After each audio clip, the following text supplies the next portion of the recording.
I am Fadia Dacca. I am co-hosting this seminar series with colleagues and friends Michelle Haddock-Jones, Gaia Del Negro, and with the support and collaboration of Monica Stau. We are very happy after one introductory session that happened last week, in which we set the scene for this seminar series, and in particular the aims and what we expect to see in the following weeks, to introduce the first guest of the week and of the series, which is colleague Stan Blue from Lancaster Universities.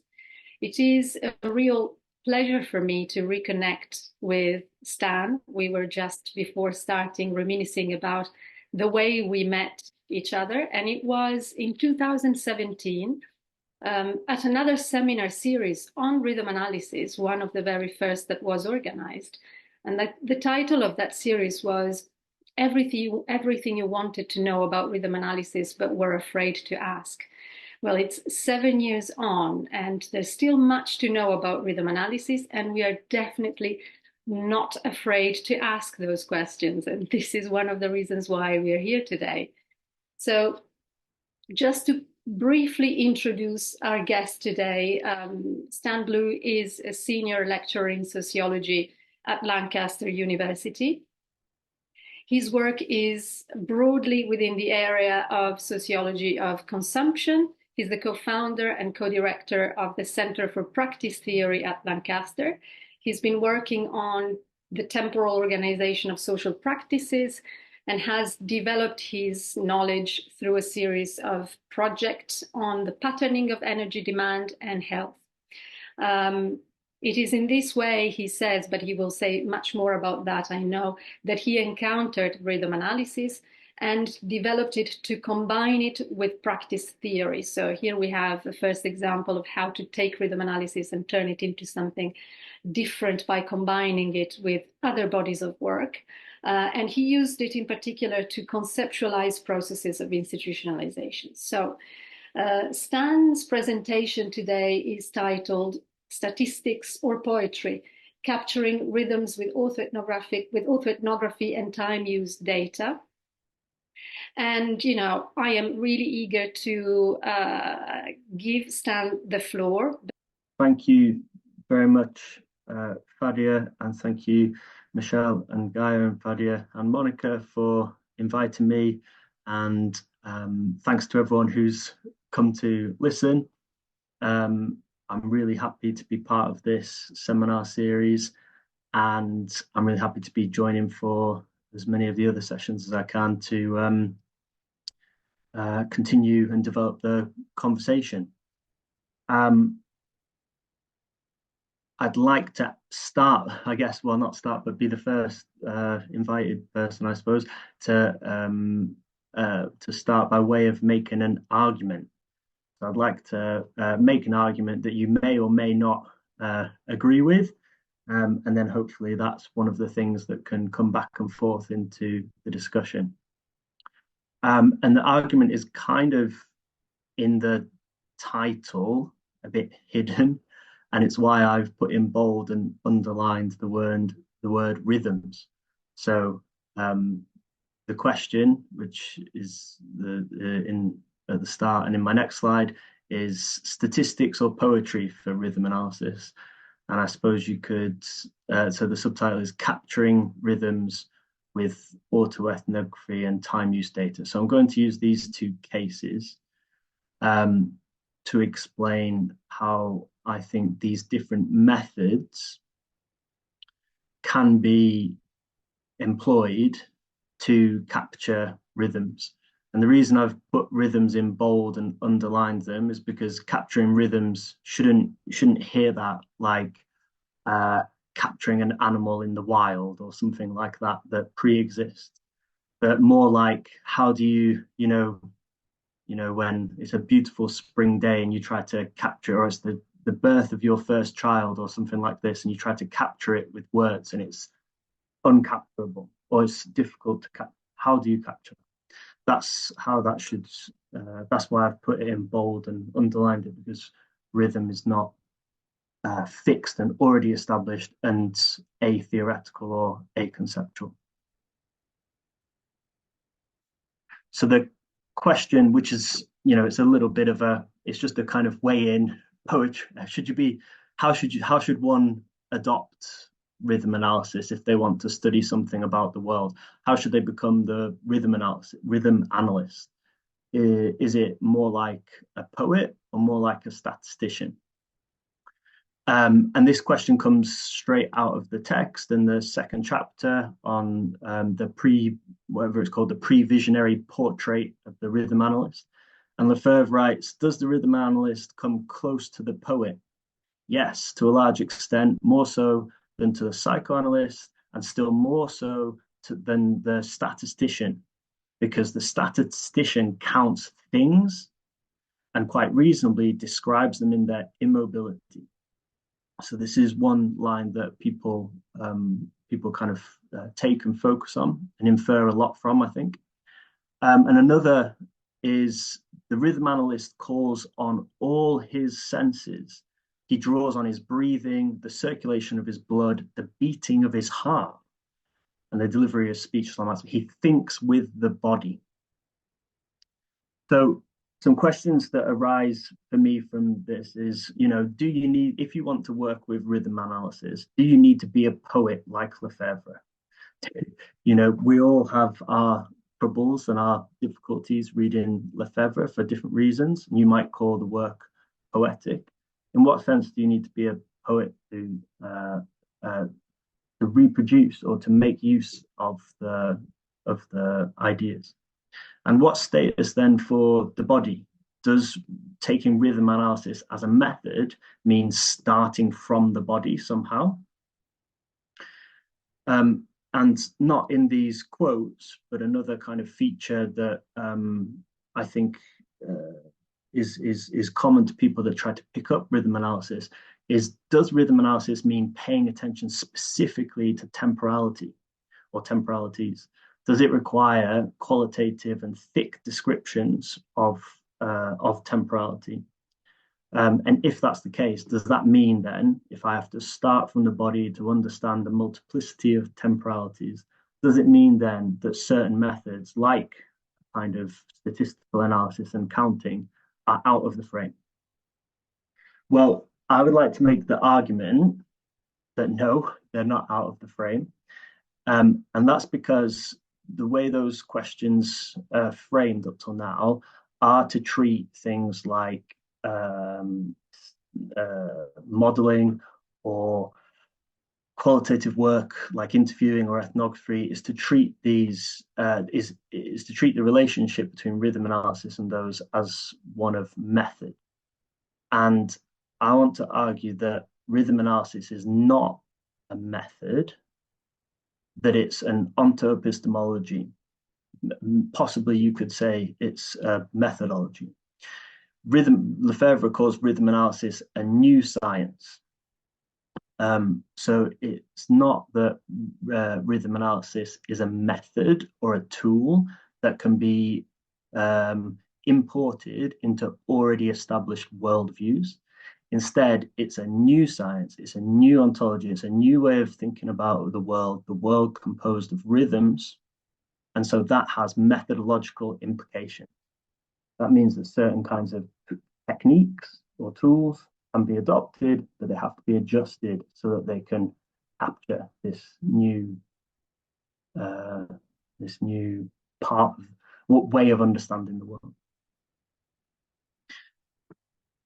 So it's really important, if we call it a new science, and agree with Lefebvre that it's a new science, it's really important to understand what's distinctive about it. And I should say in this talk that when it comes to rhythm analysis, I'm only talking about Lefebvre, I'm only talking about rhythm analysis, and in this book and the two subsequent chapters, I think both with his wife, Catherine Regulier. I'm only talking about this book, partly because I don't know some of the other work, partly because it's important to focus on specific text. So what's distinctive? Lefebvre contrasts rhythm analysis with dialectical analysis, which he says observes or constitutes the relations between three terms, which are a subject, an object, and a relation. Rhythm analysis, he says, does not isolate an object, or a subject or a relation, but it seeks to grasp a moving but determinate complexity.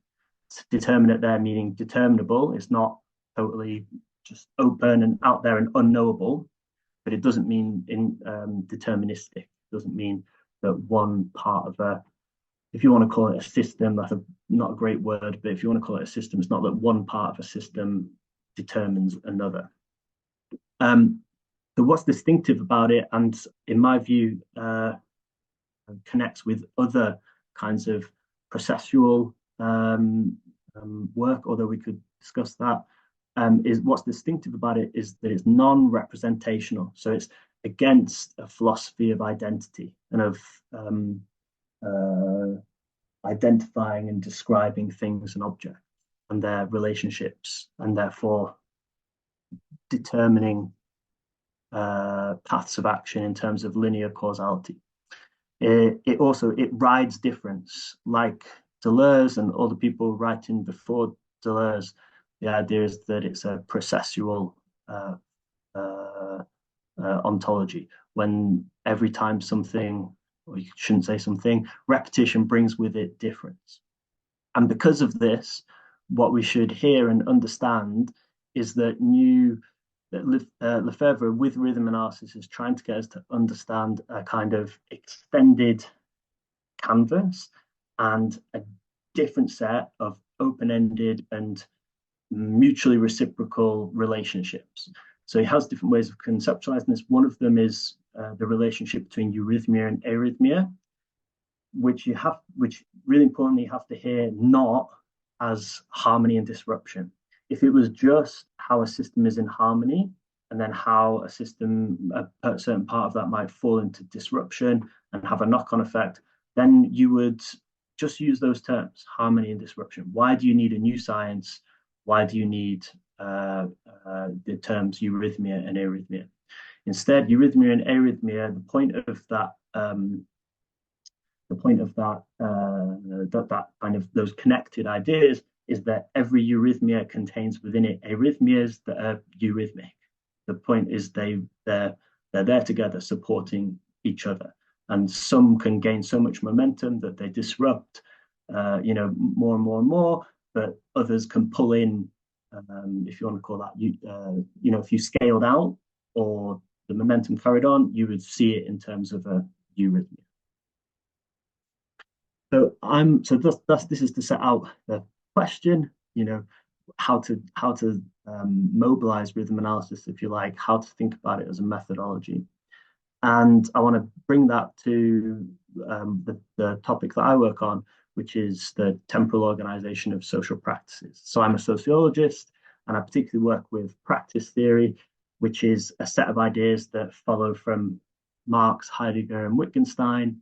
There's different traditions, but the kind of approach that I take follows Bourdieu and Giddens, and now a very extended kind of third generation of practice theorists who say that in social analysis, or sociology and social theory, they take practices as the central unit of inquiry, from, eating, sports, practices of healthcare, whatever you like. And that these practices represent embodied and routinized types of activity, and that their repeated enactment in sequence and combination across time and space constitutes the site of the social. This is how social life is organized.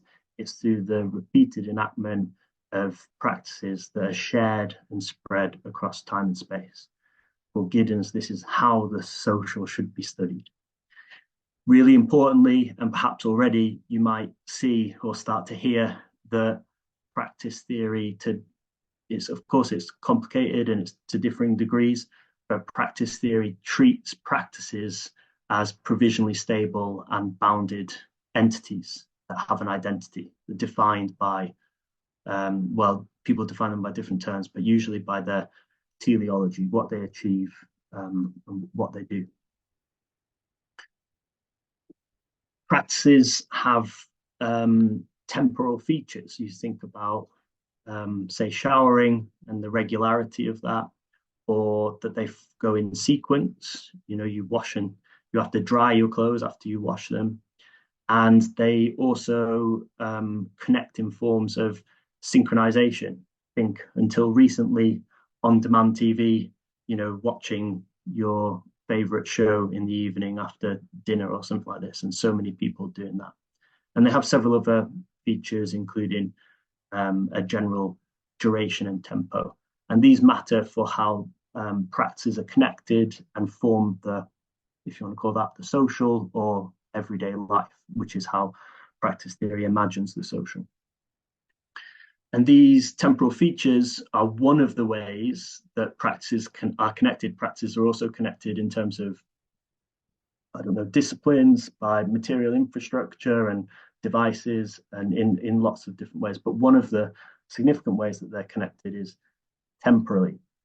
And the scale of that can be different from local kind of bundles into complexes, and like an institution, like a university or a hospital, or the Monday morning commute or Christmas holidays or something like this. And they can also be understood, the expanse of their connection, in terms of maybe looking at a whole economy, or sometimes people call that the plenum of practice, which would basically be like all the practices that cover and make up the world. So practice theory has the idea of temporal rhythms. And I should say, before I wrote a paper trying to, variously successful, trying to build rhythm analysis into practice theory, or trying to develop a practice theory inspired by rhythm analysis. The way that temporal rhythms were and still are used in practice theory is that they either exist and they structure the organization of practices, or they are the outcome. Temporal rhythms are the kind of accumulation, aggregation of everyday practices. So this is obviously one of the problems, because that is what Lefebvre would call a kind of dialectical analysis, a kind of back and forth between a subject and an object. Either the temporal rhythm is a structuring object that organizes the practice as a subject, or the other way around, the practices are the objects that order a temporal rhythm that's the outcome. The good thing about practice theory is that it recognizes, because of all those temporal features of practices, it recognizes that there isn't just kind of one temporal rhythm, say across the week or across the calendar or something like this, but there's lots of, it recognizes that there's lots of intersecting, connected temporal rhythms, which might include things like shift work and opening hours, training periods, say from of education or something like this, but also temporalities associated with like careers or terms of office, election cycles, financial quarters, and so on. Everything, in a sense, has a temporality associated with it. So this is kind of the broad idea of how to think about how practice theory works with an idea of time and rhythm. If we pause to check in with Lefebvre about whether this is an appropriate way to think about how temporal rhythm matters for the organization of social life, I found this quote really powerful. This is from one of the kind of like subsequent chapters from Lefebvre and Regulier. And to pose the question of rhythms clearly, let's return to everyday life. Great, that's what practice theory is working on and thinking about it. And the description of a day. The use of time fragments it, parcels it out. And yes, a certain realism is constituted by the minute description of these parcels. It studies activities related to food, dress, cleaning, transport, but it mentions the employed product. Such a description will appear scientific, but it passes by the object itself, which is not the sequences of lapses of time passed in this way, but they're linking together in time, therefore they're rhythm. The essential will get lost to the gain of the accidental, even especially if the study of those fragments enables us to theorize certain structures of the everyday. So I take from this that, I might have said it here, I take from this that to study the temporal organization of everyday life with a rhythm analytical approach means you shouldn't attend to the employed product. That means we shouldn't attend to practices as discrete objects and entities, if you like, reified or commodified objects. We also shouldn't attend to the sequences of time that are past, and we shouldn't try to theorize the temporal structures of the everyday. Lefebvre is against us trying to reify or thingify activity or the relationships that connect. Instead, we should attend to rhythms, and this is where I put the bold and the italics in the title. Practice theory might think it's attending to temporal rhythms, but it's treating them as a structuring phenomena or a kind of landscape, a temporal landscape against which everyday life sits. Instead, attending to rhythms in their multiplicity, in processual terms, and in kind of like open, mutually reinforcing terms, is to understand how and when rhythms are in sync, how they come apart, how they bring with them different stability and disruption. So I've got two cases to kind of work through in two different methods to show what this move means. This move from thinking about temporality as something that structures or that is a feature of practices, and instead to see temporality as something which is made through the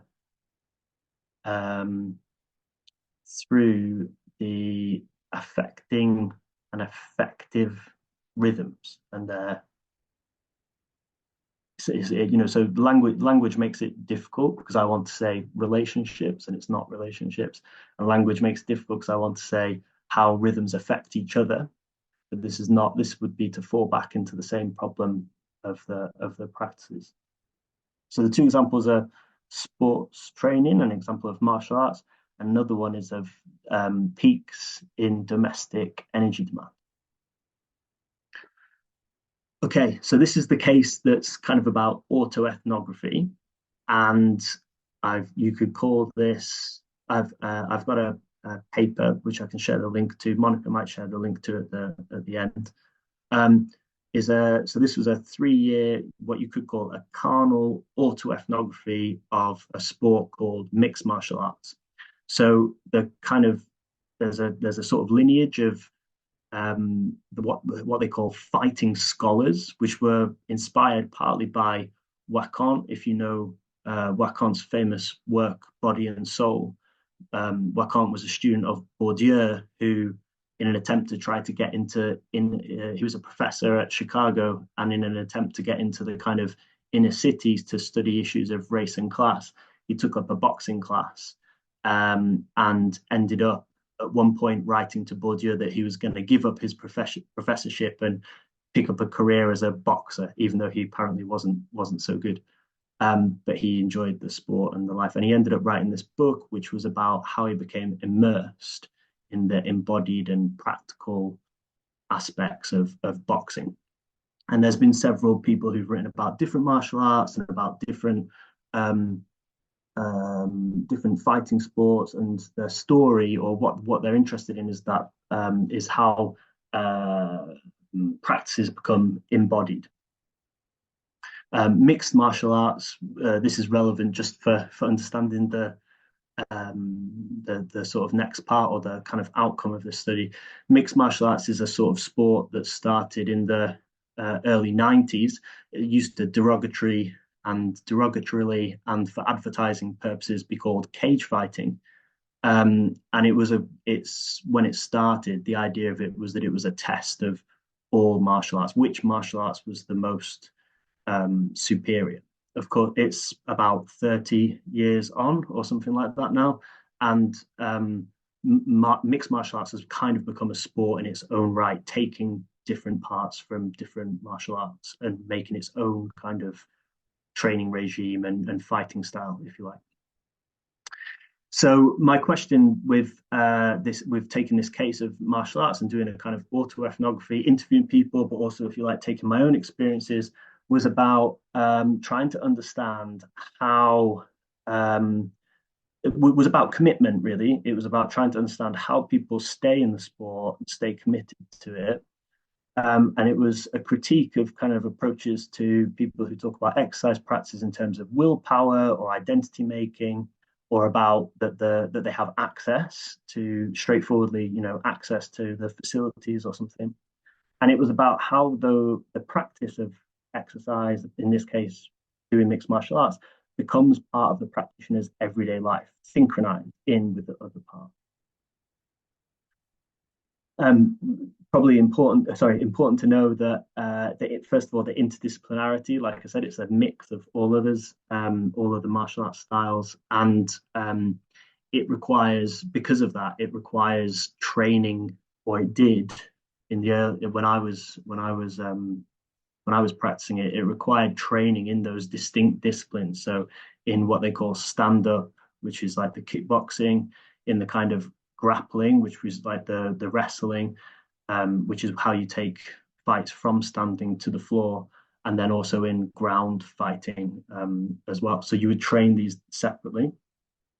Diet was a really important part of these practices. So timing and what kind of meals and shopping and eating and who you could eat with and who you could not eat with and going out and these kinds of things, really important for people's commitment to this practice. But also conditioning, which is on top of the training in mixed martial arts, to be good at mixed martial arts. You couldn't just rely on the training itself. You had to do specific strength and conditioning work, basically in the gym, weights and running and swimming and these kinds of things, cycling. And these things all matter for its synchronization. So here's just some quotes to give a sense of how the rhythm of being immersed and committed to the practice of mixed martial arts depends on synchronizing or not with everyday life, with the rest of people's lives. So here's one about the interdisciplinarity. If you want to be a well-rounded fighter, you've got to spend your time working on stand-up, wrestling, and groundwork. Some people just come to kickboxing, but they're never going to make it to the advanced class because they don't practice their wrestling or their grappling. So, coming to all the classes for all the disciplines was really important at the time. Here's something about conditioning. Someone said, I make sure I get to the gym 3 times a week because you won't get fitter or stronger by just taking the technique classes. There isn't enough time in the classes for that kind of stuff. If you go to the classes and don't do anything else, when it comes to sparring, you'll get outworked. Meaning, if you don't work on your conditioning, your technique won't matter if you get too tired. Here's one about diet. For me, I've realized it's really important that I eat right, otherwise I don't have the energy for training. It also keeps me focused. I feel like I'm on the wagon and focused on training. But it's clear that these are kind of really closely connected practices to mixed martial arts. But of course, people have all other kinds of practices that are part of their life, including working, going out, being with their friends. So you can see there's a relationship between other kinds of practices as well. So here's Ali saying that other practices in her life had to get kind of desynchronized. So people say, I'm obsessed with training. I can't go out or something like that.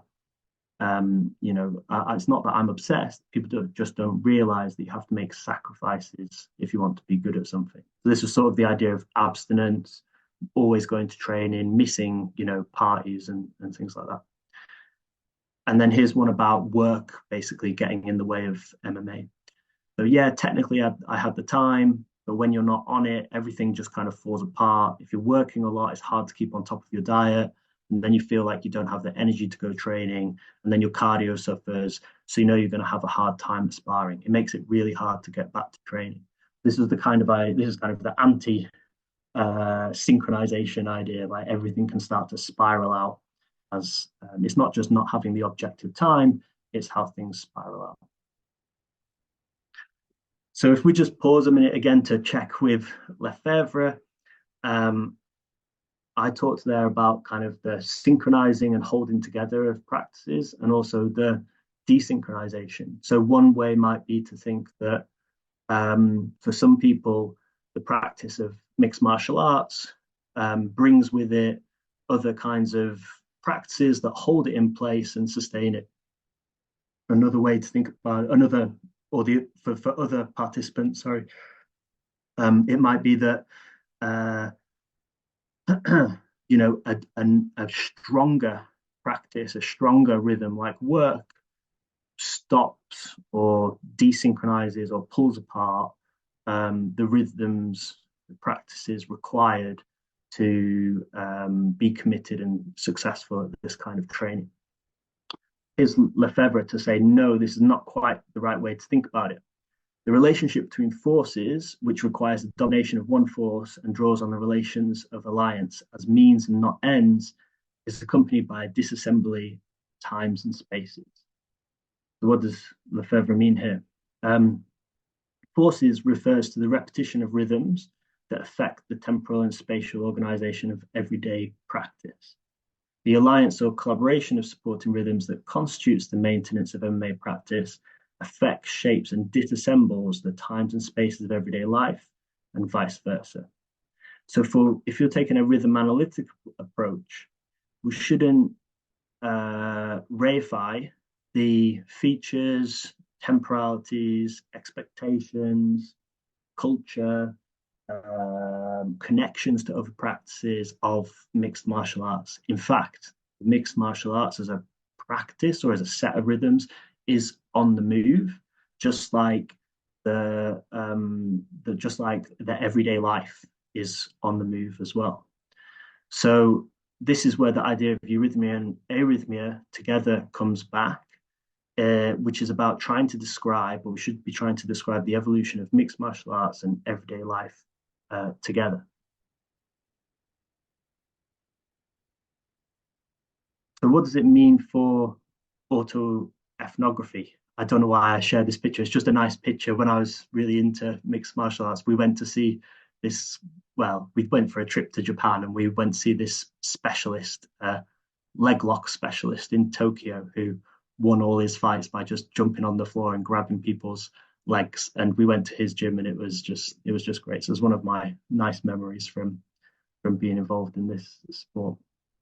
But what should we take from the idea of auto-ethnography for rhythm analysis for auto-ethnography? So I think this quote is really important. The rhythm analyst will not be obliged to jump from the inside to the outside of observed bodies. He should come to listen to them as a whole and unify them by taking his own rhythms as a reference, by integrating the outside with the inside and vice versa. So all of these fighting scholars who've come before, Wacon and Spencer and Downey and so on, for them, ethnography is about getting as close as possible to the object of study. I take on the practice so that I can really understand what it means to diet over 10 weeks, to bring my body weight down 10 kilograms before fighting, to cut the weight, to understand what's involved in those kinds of things. But a rhythm analytical auto-ethnography recognizes that the processes of immersion and routinization themselves are the central story. That is that you're not trying to get closer, if you're taking a rhythm analytical approach, you're not trying to get closer to the object, to understand how it works, to understand its features and connections and its boundaries and its relations. Instead, what you're trying to do is you not be inside or outside, but recognize that you're along for the ride. The rhythm of MMA is changing, and so is everyday life. So at the time that I was studying it, this was still kind of a fringe sport, depending on where you were in the world. Now it's a very popular sport, and the training requirements have completely changed, in part as it's got more popular and it's become more open. When I was doing it, it was really about competition. You were either doing it to compete or you weren't doing it because the set of practices were really intense. And that's why you did all the disciplines. Now, the disciplines have kind of been extracted almost on their own. So some people do a lot more of the groundwork, and some people do just more of the standing, the kind of kickboxing work. And it's much more open. So the kind of what would you say? The commitment is less. I don't know how to say this exactly, but less extreme. And I think this has gone alongside a kind of proliferation and opening up of, well, combat sports in general, but also, if you want to call it like that, gym culture in general as well. So these things are happening together. And to do a rhythm analytical auto-ethnography is to, not to try to get closer to the object in the center, but it's to recognize, is to see the relationship between that emerging set of rhythms and a broader canvas. So here's a second and quite different case, which is about peaks in energy demand. And perhaps you know this story already. And of course, it depends a lot on where you are in the world. But let me talk about the UK in the first instance. Demand for energy, electricity and gas, but this graph here is specifically about electricity, peaks for domestic loads in the UK at around between 5 and 7 p.m. in the evening. The reason that peaks are a problem are that if the aim is to introduce more renewable sources of electricity into the electricity system, electricity grid, for example, wind and solar, these energy sources are intermittent. They depend on when the wind's blowing and when the sun is shining. And so, and electricity is also at the moment is very expensive and difficult to store. So matching patterns of supply and demand are really important. And there's lots of different ways that this is happening. There's technological possibilities for doing this, although that's kind of complicated. But another idea, as you know, probably from smart meters and billing and possibly even requests already to delay or move up your electricity consumption. Maybe you've already had these kinds of things. One of the other ways to match supply and demand is to try to shift peaks or to make them smaller. So one of the ways that people have tried to study what makes the peak, how is it that this peak in domestic energy demand happens between 7 and 5, and so therefore how could you shift it, is to use what's called time use data. Maybe you know this from the Centre for Time Use Studies, where for the last, I can't remember when they did the first one, but I think it's every 6 years, I think, or something like that. They collect across countries, I think it's mostly European countries. The Centre for Time Use Data collects time use diaries from thousands of people, and then records them basically in a big spreadsheet, and then people get access to this data, and then they do interesting things with them. One of this graph is Ben Anderson, who worked in the Demand Research Centre that I worked in, Energy Demand Research Centre, is plotting activity here against electricity demand. So you can see the different colours represent an approximation of what energy is being used for different kinds of activities. Of course, how anybody models this kind of synchronization and this activity use matters for how they might think about how societal synchronization happens and for how peaks in energy demand might be shifted. So just to give you another kind of sense of this, here is a comparison chart, now not to do with electricity at all, but just two examples from a day, one in Finland, one in France. I believe these are just a weekday. And you can see maybe that the colors here represent different activities. So the white is the one to focus on in the middle, which is eating. And you can see the dark, I think it's the darkest color coming in from either side, which is sleep. And you've got the clock time across the bottom. So you can see sleep coming in. And maybe in France, you wouldn't be surprised to see very clear eating moments in the day for lunch and dinner.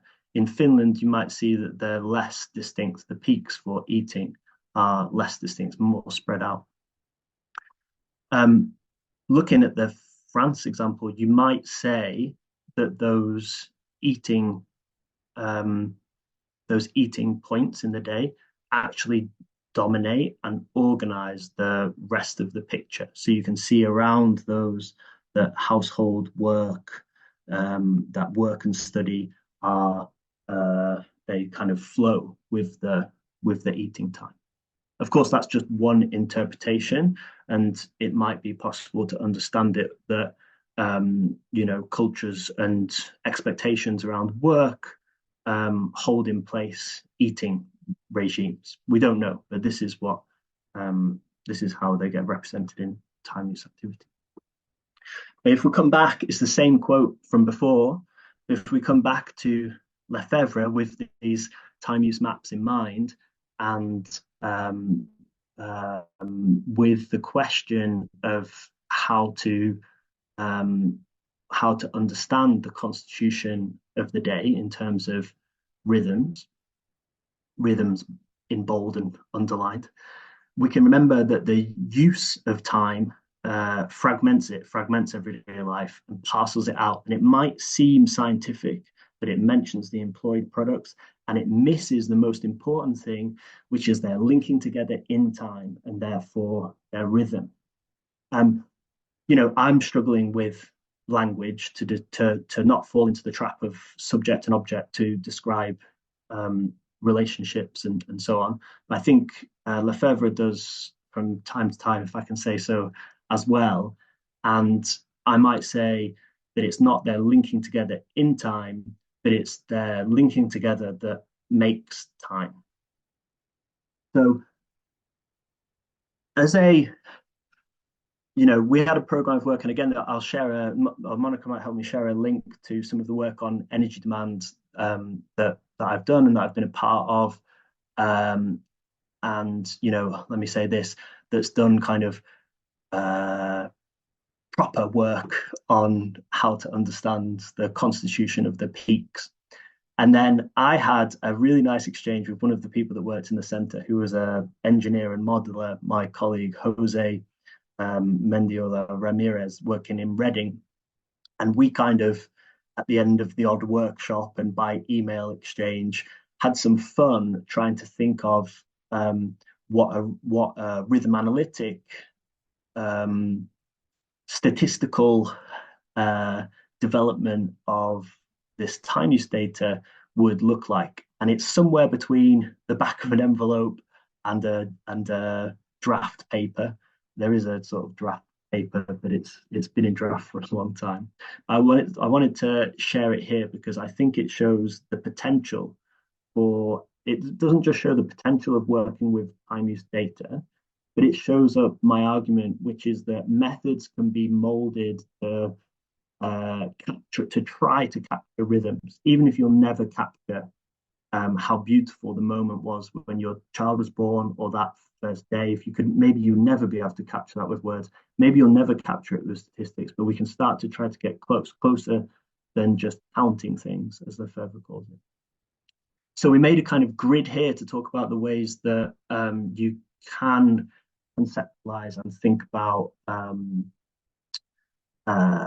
working with time use data and activity. Here, I'm using the word practice in this grid. Maybe it should say activity, because time use actually studies activity rather than practice, but there we go. And what we've done is to map two things. One is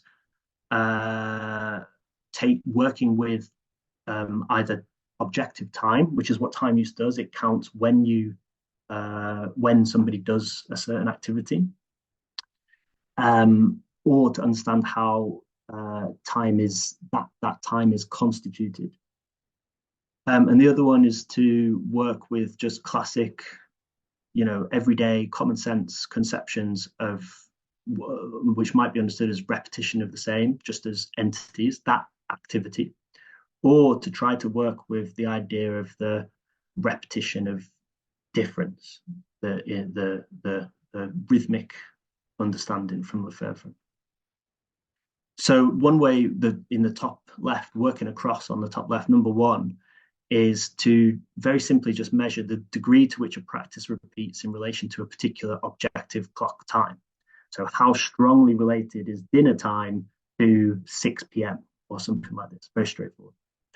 Another way that would not work with the objective time would be to ask to what extent a practice repeats in relation to another set of practices in constituting the 5 p.m. dinner timeness, if that makes sense. So, in repeating in sequence, for example, they make the evening routine and at a particular time. But you do that without measuring them from their objective time. The third one goes back to the objective time, but instead of measuring a distinct activity, it looks to the temporal connections themselves to ask to what degree a set of temporal connections are reproduced. So this reveals the repetition of a practice, but the practice is not taken to be provisionally stable, have particular features, have a particular identification. Instead, the practice is identified by the repetition of its and the emerging strength of its temporal connection. And then the fourth, which kind of gets even more abstract, doesn't take those temporal connections as a starting point. So the sequences, synchronizations, or durations, so you don't work with those, but instead you look to the dependencies themselves, which you do have to, because it's time use data, you do have to measure in time, but you don't treat them as temporal. You just treat them as the strength, or you measure them as the strength of their dependency, how a certain set of practices brings about another set in being repeated.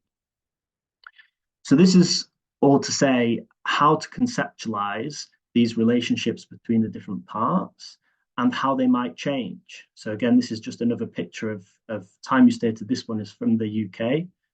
And these are just imaginations of what the day might have looked like in the 1950s without TV taking up that big chunk in the middle, more time for eating and bigger green eating times, or what, in 50 years, the day might look like. And then had to think about what is happening and how those activities are affecting each other. So we did, with Jose, we did have a go at a rhythm analytically inspired analysis of time use data, that fourth one, how sets of connections strengthen or weaken others in being repeated. And we got this kind of a map, which I think we spent quite a bit of time thinking about how we could interpret the different patterns that are made here. And I think you can read them in different ways. But for me, the famous quote from Lefebvre and Regulier about understanding rhythm and rhythms as waves, powerful waves crashing upon one another, creating jets of spray. They disrupt one another noisily, but also contain small undulations that traverse each other, that absorb each other, fade into one another rather than crashing. So this is, again, I'm trying to come back to the idea of a eurythmia and arrhythmia together.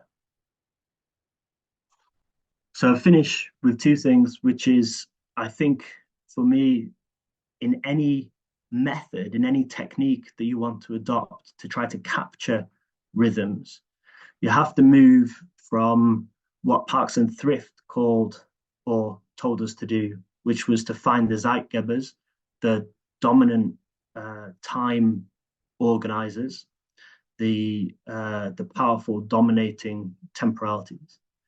And instead, we have to move to an open-ended kind of entrainment, what Lefebvre calls reciprocally influential rhythms. So Tim Schwannon and colleagues have a really nice paper where they take the idea of entrainment and open it out to make it reciprocally influential, and say entrainment should be thought of as open-ended, characterized by contestation and based on local self-organization.